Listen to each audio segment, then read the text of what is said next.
Hello and welcome to the official podcast of the International Physical Literacy Association. And the IPLA is the birthplace of physical literacy, which is formed by Margaret Whitehead in 2014. And the IPLA provides courses and resources to support you on your physical literacy journey. So my name's Kirk Bowyer, and I'm joined today by a co-host, physical literacy researcher, Natalie Weir. Hi, Natalie. You okay? Hello, Kirk. Nice to see you. Yes, physical literacy researcher. Thank you for having me.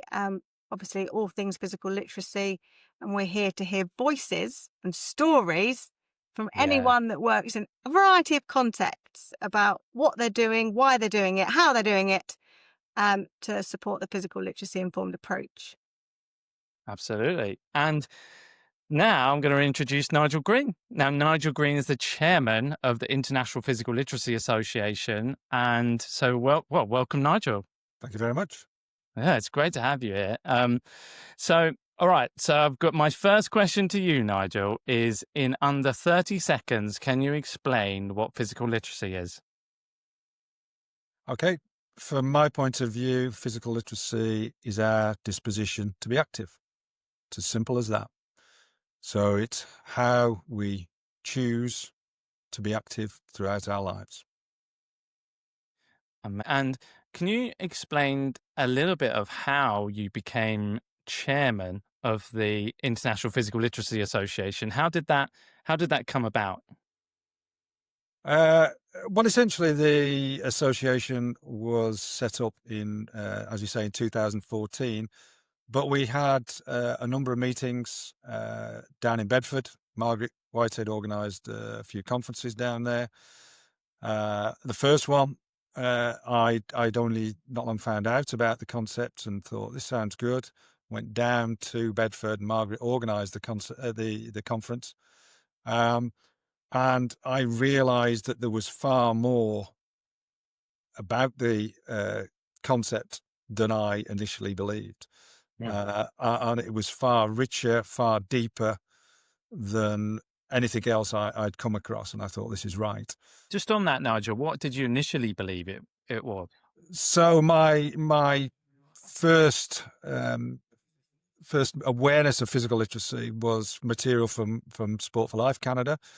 They shared material about fundamental movement skills and the link to long-term athlete development. I thought, this is good, because it fitted in with some research I was doing at the time in relation to personal development through physical education. So I thought, yeah, that is good. But when I went down to Margaret, I realised that Margaret's work was built on three key philosophies: monism, existentialism, phenomenology. And it was far richer and in far greater. Sorry, Nigel, just go back to that point. What was that? Sorry, what did you say there? It was the three philosophies. The three philosophies. Okay. Okay. So monism, which suggests that we're holistic beings. So everything we do, we see, we feel, we hear is holistic, as opposed to dualistic. So often there was an issue in relation to dualism, where people said, yes, let's just exercise the body because the body supports the mind and the mind is more important. So Margaret went against that and said, look, everything we do is inherent within ourselves. Existentialism suggests that we see the world as we engage with it, and we learn about ourselves and the world as we engage in it. And this informs our perceptions, which links to phenomenology, which means that as we are then engaging in the world, our previous experiences influence what we choose to do. And this, to me, is why it's absolutely important that if we have positive physical activity experiences, then there's more chance of us wanting to be physically active throughout our lives. And I usually give the classic example of swimming. Those people, and I know a colleague of mine I play golf with, he's absolutely petrified of water. He's in his 60s now, has never wanted to swim because he was scared when he was at a young age and never got over that. So positive experiences are absolutely vital. And, people providing these physical activity experiences need to understand the holistic development of individuals. That's so important, isn't it? Because I remember when I was little, there's certain sports or activities that I chose not to do in my life because I can remember certain things happening within those sporting sessions. For example, karate, I didn't really like what happened to me within that session, so I never went back. Little things like swimming is another one. I had a horrendous swimming teacher who was awful, really nasty, and I just haven't liked swimming ever since. So that's such Yeah, an important one, isn't it? it's actually it's really good when I work with teachers or parents. In fact, there was a parent session I did a number of years ago, and I said, what activities do you like and why do you like them and what don't you like? Oh, I hate cross country. I hate hockey. Why is that? Well, we had to do it at school. We had to wear short skirts. It was freezing cold. It was muddy. It was wet. Yeah. You rest your case on that. They didn't have You had to wear a positive. short skirt, Nigel. I didn't personally, but Oh, okay. the ladies I was talking to did. Okay. Okay. Yeah, because Nigel, you've spent many years as a PE teacher, haven't you, as well? So I guess, Yeah, yeah. 29 years in schools, four secondary schools, in three schools in Wigan and one in Sefton. I like to think those experiences, and I've worked with a lot of different teachers, doing many, many different activities. I've also done a lot of outdoor activities, a lot of outdoor pursuits, Duke of Edinburgh, and you see the impact. And in fact, one's just come to mind. I used to take children up to the Lake District. Wigan fortunately had a centre up in the Lake District. And we used to do a bit of rock climbing and abseiling. And there was this one boy, Terry Gaskell, his name, got to the top of the abseil, didn't want to go over the top, just didn't want to go. And I sort of supported him, pushed him a little to encourage him over the edge. And he went over the edge and he went down this rock face. He flew back up the side of the countryside. I want another go. I want another go. And down he went again. Back up he came again. Down he went. And the impact of that went on for life, because I met him a number of years ago. He was working in a higher place. Mr. Green, I remember that time we were up in the lakes. And I can cite so many times. I used to do a lot of rugby, being in Wigan, and I still meet people who I used to teach and run rugby teams for in the gym.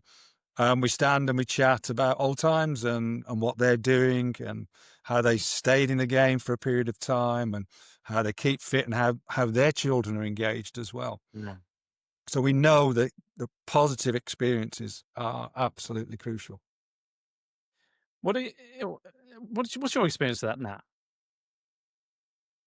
What positive experiences are having to wear tiny pants doing cross country at school? Yes, they're both those things. And I'm slightly younger than maybe Nigel, not quite 40, obviously, but I still have very strong memories of what my PE and school sport journey looked like. All about competition, all about the same group of children, always making the netball team, the hockey team, the athletics team, whatever it was. And that was just what you then grow up expecting and think movement and physical activity equals. Joining a club, being the best you can, entering competitions. And that's something that has been drilled into me from the role models and the education I had around sport and movement. It's only as you get older and your journey changes and you reflect upon it that you realize, oh, hang on a minute, there's other things. So I think, those role models and those places where our people are learning about those things and where the value of movement sits and the framing that physical literacy provides it. And Nigel, really keen to know, aside from education and PE teachers, what are some other important areas that you think those messages of physical literacy are really important in? Okay, starting off with sport, because you've mentioned sport and youth sport, and there's a paper just come out by Kevin Till, Dave Morley, and a few others, which is looking at the impact of youth sport on physical literacy. And again, from my experience in schools with young people, I've seen certain children go into academies of Liverpool, of Manchester United, and then be dropped at a minute's notice, and it devastates them. And I was always one for encouraging them to engage in a range of sports. So if I was working with children in the class, I'd want them to be in the basketball team, the volleyball team, the rugby team, the football team, everything. And so often children who were in a centre of excellence or an academy, they stopped them playing certain activities. And I can actually think of one, because he ended up coming to my university. One student who was a goalkeeper for Liverpool, didn't play rugby at the time, got fired off by Liverpool eventually, and when he went to university, started playing rugby and has played rugby for a long time since.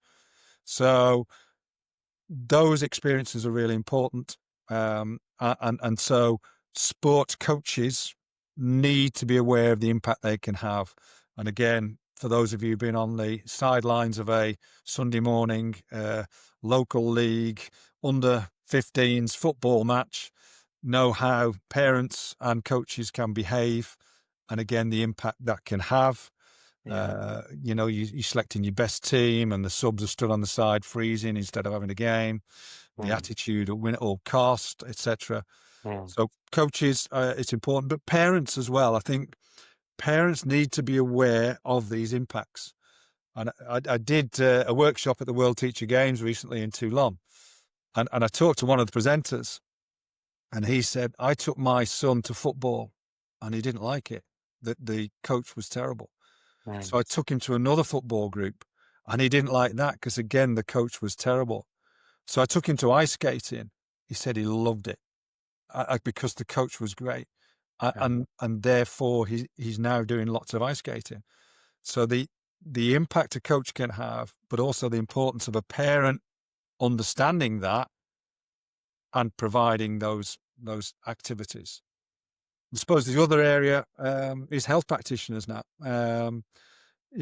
We hear a lot about social prescribing, and there's more and more research and more information highlighting the importance of exercise before pills, getting people out, being active, usually outside, in different environments, doing different types of activity, and the impact that can have on their mental health and well-being is phenomenal, as we know, as people who are active. So yeah, those are the people I think need to. So we've got teachers, we've got coaches, we've got parents, we've got health workers. I could go on. Yeah, I'm curious, how does the concept of physical literacy help reframe those messages? And have you got any examples of a situation where that has made an impact and what the change looks like? I'd see it as looking at what you're doing through a different lens. And I think reflection is really important. I remember doing a session up in Scotland with a group of teachers, and we got some secondary, we got some primary, and we actually had a few parents involved as well. And we were having a discussion. We were asking people to reflect on their personal experience of physical education. And this one young lady said, yeah, I had a great physical education. And she went on to explain why it was really good. And she said, and the teacher sat at the back. And the gentleman was sat at the back. And it's that's important. She didn't necessarily realise the impact he had. He was just doing what he thought was his job. Yeah. But actual fact, when you unpack physical literacy and you realise you're looking at that holistic development of an individual, the teachers that are doing that and have done that for years, and there's lots of them, do a great job. So do the coaches who do that. Unfortunately, too many teachers and coaches focus just on the performance and the success, rather than looking at the holistic development of that young child, particularly. Yeah, I think it's interesting because everybody's got their own motivator to move, right? And I think that we certainly when I was at school, there were certain sports or activities that I could participate in. But as we know culturally, especially in the UK, football, soccer is the top one. And if you don't like football, soccer, what else do you do? And I certainly think from my perspective, when I was little, there wasn't a huge amount of opportunity to do much else apart from the core cultural sports that we did. I've got an example actually of so my little boy, he's not little anymore, he's 11. So he's just gone to secondary school. And actually, it's really inspiring this because what happened was he was able to choose clubs that he could go to. So different clubs, sporting clubs, drama, whatever, right? So he's really into his sport. He of course chose football and athletics, of course, but he also chose pickleball club. All right, this is in the UK. Pickleball is rising. But Pickleball Club and he got there, and it was actually being delivered by one of the kids. One of the, I think it's like year 10 or something. And because they'd seen it on social media and stuff, and they were like, oh, I'd quite like to do that. So they'd formed a club. And the PE teacher was there, similar. They were there as a sort of in the corner, just watching and make sure everyone's okay. But this kid had formed the club because he saw things different than what they were doing on social media. So I thought that was really inspiring. I think that's really interesting. I think first of all, the point you make about culture, and I've been lucky. I've travelled to lots of countries around the world, and you do really appreciate the culture. In fact, I had a great discussion with a gentleman from Hungary. He said, Nigel, you always look at it from a Western point of view. Right. And I thought, yeah, you know what? You're absolutely right. And this was the Eastern focus on fitness. And I was trying to say, look, we're not testing all the time. No, but that's what we do. That's our culture. We want to test. We want to fit. We want to be ready for war, which is actually pretty scary, but true. And if we go back 100 years, that's where physical education came from the physical training. Anyway, but moving on from that, when I went to secondary school, I loved football. I was in the era of '66 World Cup. Bobby Charlton, George Best. I'd kick the ball against the wall for hours, play with my brother, play over the field. Secondary school, it was a grammar school. We played rugby. Well, fortunately, my dad played rugby, so I was fine with that. We eventually persuaded the PE teacher to set up a football team by the time we got into our fourth year, but it took a while. But choice is important. It's great that your son has this opportunity to choose different activities, which is fabulous. And what's even better is the school is supporting a young child, helping him develop personally by him running a session. Yeah. And bizarrely, I first had to go at pickleball over the summer on this World Teacher Games that I went to, and we didn't know the rules, so we made them up. And then I went on holiday, found out about the rules. Yeah. And then I went to a conference in Croatia, and I'd said to them, we should do some pickleball. So they actually put me down to do a practical session. So I ended up doing a session, running the session. I'd only played it about 5 times myself. So I Just ran get out of the kitchen. and it was brilliant. That's all it. you need. Yeah. So, but it was brilliant. And I have to say, pickleball is a really good game. It's great. Less technical than tennis. Yeah. Easily accessible. Inclusive. For older adults. Yeah. Who aren't able to move as much. Yeah. I think we're perhaps digressing here. Can I go back on a point? Donald Trump has just finished his, I don't want to get too political here, but as Donald Trump has just finished his visit to the UK, I thought it was apt actually. It just went through my head. Is that he wants to bring back the fitness tests in schools. Did you hear about that? Yeah. What are your thoughts on that? It's interesting because I was in India And India decided they created a new movement, and they were going to fitness test everyone. So I'd actually been asked to work with 3 schools at the time, and I said, "Don't do that. Don't do that. Please don't do that, because you're going to turn the children off by categorizing them, by embarrassing them in front of each other, etc., etc." Yeah. So I said, "Don't." They said, "Well, what should you do?" I said, "Just make up the results and send them in." So they said, "Okay," and that's what they did. And unfortunately, I was also invited to go onto an Erasmus project, Fit Back, and this was run by a group from Eastern Europe, or a number of organisations in Eastern Europe, and they said, "Yeah, fitness is physical literacy," and I said, "No, it's not." And I had a long conversation with this gentleman about physical literacy. We agreed to disagree, and I said, "Well, I'm not going to be part of this." And they went on, and that project is still going. The first iteration is gone. They're now on a second version. They are still fitness testing children. So it is being supported. And as you say, America has come out with this, but I know I've seen a lot of comments from teachers in America, and they're going, absolute nonsense. Sorry.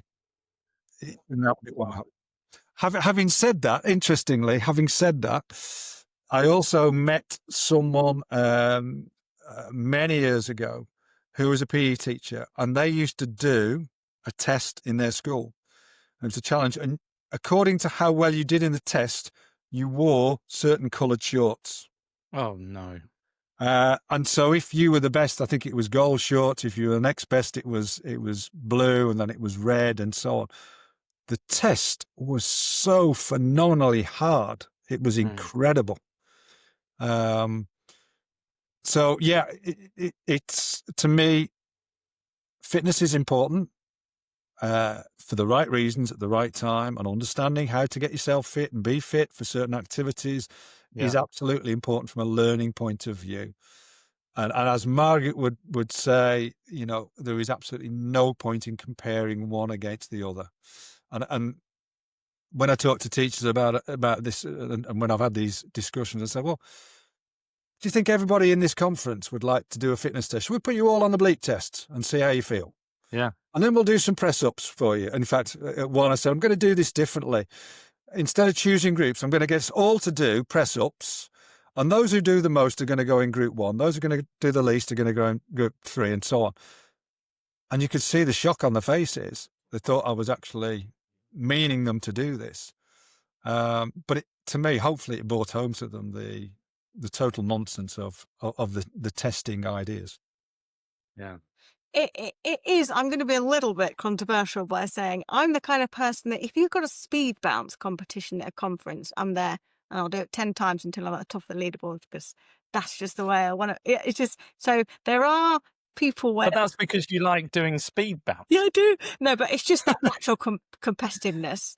But is it because you like doing Yes, speed because bounce? I find that fun, and that motivates me. I wanted to beat my 800 personal best every time I step on the track, because that is what motivates me. But that's what we're saying about the physical literacy journey. Now, the problem with the fitness testing and everything is there's a scale, isn't there, of fitness to fun, and they're moving the dial way too much up towards fitness. Now, obviously, as Nigel says, it depends on context and environments and culture, but every single person, or wherever context you're in, can move the dial a little bit over more towards fun. It might not be over as much towards fun as maybe other areas or contexts or countries, but everyone can potentially do that.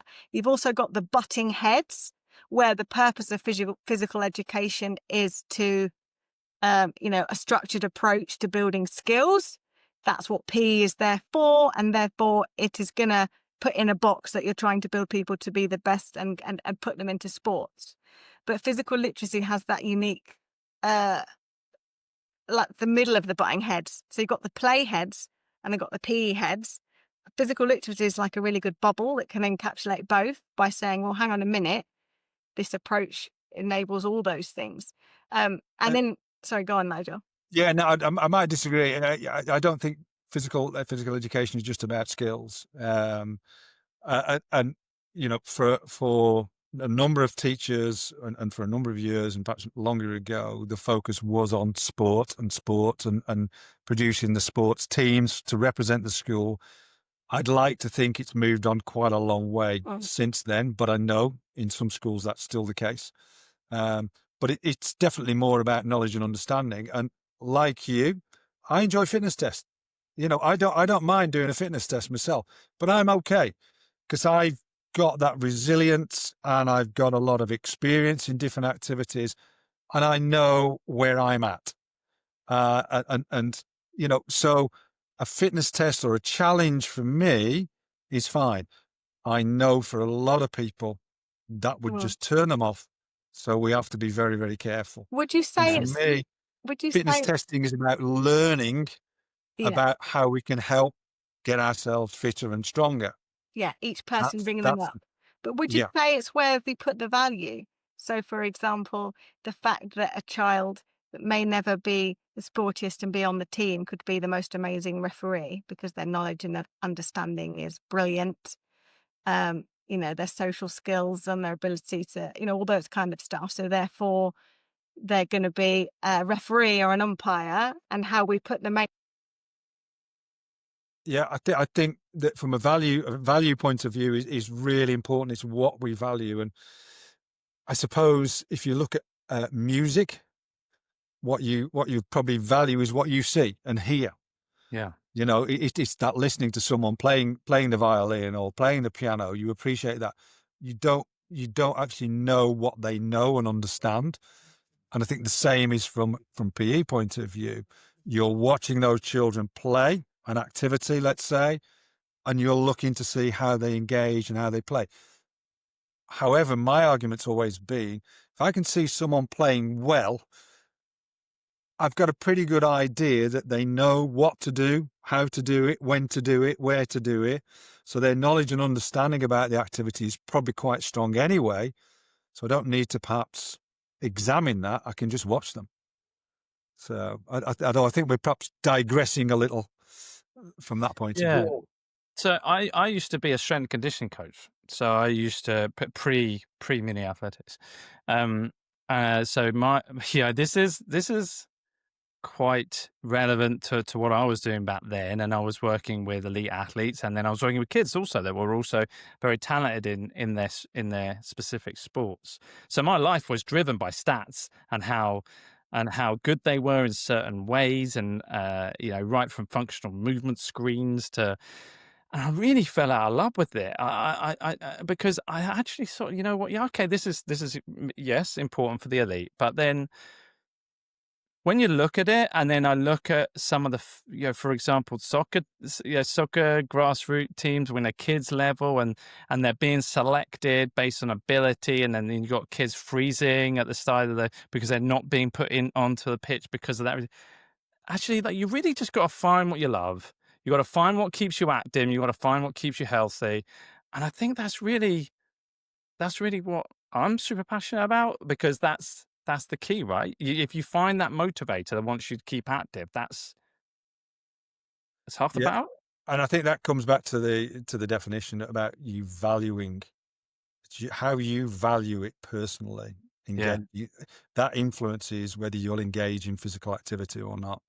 And that comes back to my disposition, because I'm just looking at you too, and I know that both of you enjoy being physically active.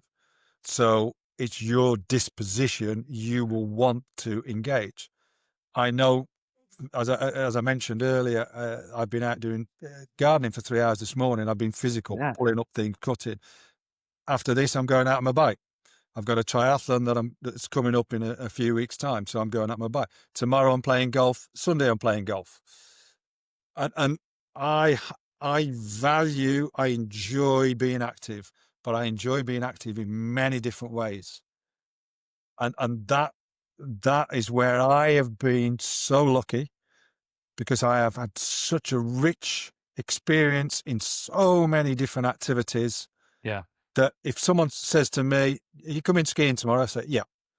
Are we going mountain biking? Yeah. Do you want to come rock climbing? Yeah. Should we go windsurfing? Yeah. And I can do all those activities if I want to. But unfortunately, for many, many people, they don't have that rich breadth and depth of experience that they can draw on.